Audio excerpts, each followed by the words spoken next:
الله الرحمن الرحیم وبه نستعین اما بعد۔ اجلاس کی صدارت فرما رہے مفکر ملت حضرت مولانا احمد ولی فیصل رحمانی صاحب دامت برکاتہم العالیہ، امیر شریعت بہار، اڑیسہ و جھارکھنڈ، اسٹیج پر رونق افروز تمام ہی معزز حضرات اور اس تاریخ ساز گاندھی میدان کے تاریخ ساز اجلاس کے تاریخ ساز معزز حضرات، آپ حضرات آج جس مدعے پر جس مقصد کے لیے یہاں آئے ہیں، ہم سمجھتے ہیں کہ آپ کی آواز صرف اتنی ہے، آپ صرف یہ چاہتے ہیں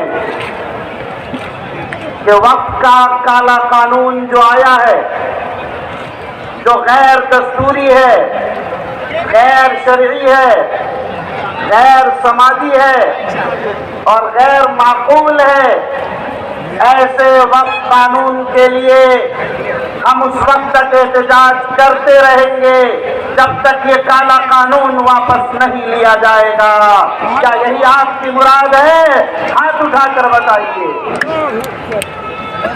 گاندھی میدان کے اس اجلاس میں اور آپ حضرات نے دلی تک اپنی یہ آواز پہنچا دی اور حکومت کو یہ کہہ دیا ہے کہ ہم لوگ بیٹھنے والے نہیں ہیں، ہم لوگ دبنے والے جھکنے والے لوگ نہیں ہیں، ہم خاموش ہونے والے لوگ نہیں ہیں۔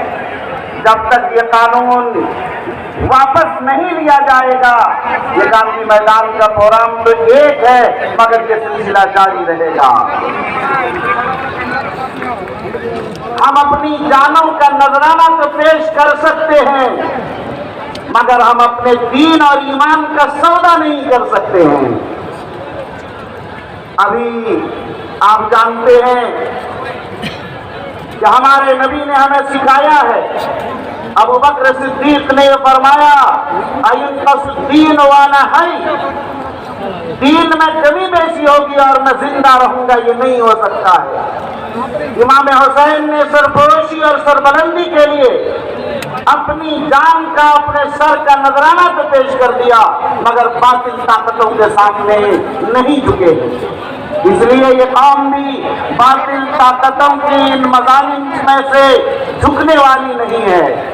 اس لیے آپ حضرات آج یہ پیغام پورے ملک کو یہ دے رہے ہیں کہ ہم لوگ یہ احتجاج درج کرایا ہے، یہ آخری احتجاج نہیں ہے بلکہ حضرت امیر شریعت کی آواز پر، امارت شریعت کی آواز پر ہم لوگ ہر وقت اور ہر لمحے لبیک کہنے کو تیار ہیں اور اس وقت تک ہم لوگ اسی طرح کھڑے رہیں گے جیسے آج میدان میں آپ کھڑے ہیں، کہنے کے باوجود بھی بیٹھنے کے لیے تیار نہیں، کہ ہم لوگ اس وقت تک کھڑے رہیں گے جب تک یہ کالا قانون واپس نہیں ہوگا انشاءاللہ۔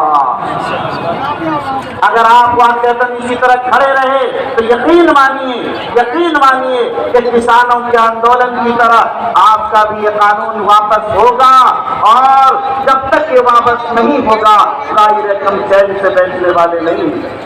انہیں یہ بات معلوم نہیں ہے کہ مسلمان اپنی جان کا نذرانہ پیش کر سکتا ہے، اپنے مال کو قربانی کر سکتا ہے، اپنے گھروں پر بلڈوزر چلوا سکتا ہے، اپنی جائیدادوں کو چھوڑ سکتا ہے مگر اللہ اور رسول کی سرزمین کو، مکاتب کو، مدارس کو، مساجد کو، خانقاہوں کو، درگاہوں کو، اس کو نہیں چھوڑ سکتا۔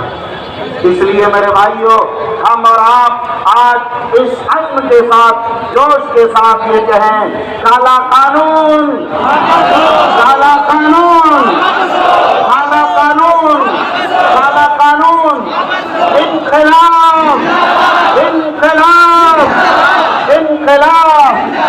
میرے بھائیو بس یہی بات کہہ کر میں اپنی بات ختم کر رہا ہوں. اصل گفتگو آپ حضرات حضرت امیر شریعت دامت برکاتہم العالیہ کو بغور سنیں، جس کے درد اور فکر انجمرد نے آج ہمیں یہاں تک پہنچایا ہے. اور انڈیا مسلم پرسنل بورڈ کی تجویز اور ان کی رہبری میں ہمارے شریعہ اور تمام ملی تنظیموں نے اس تحریک کا آغاز کیا ہے. آپ حصہ بنے ہیں، یہ حصہ بنے رہیں گے انشاءاللہ. جزاکم اللہ والسلام علیکم ورحمۃ اللہ وبرکاتہ.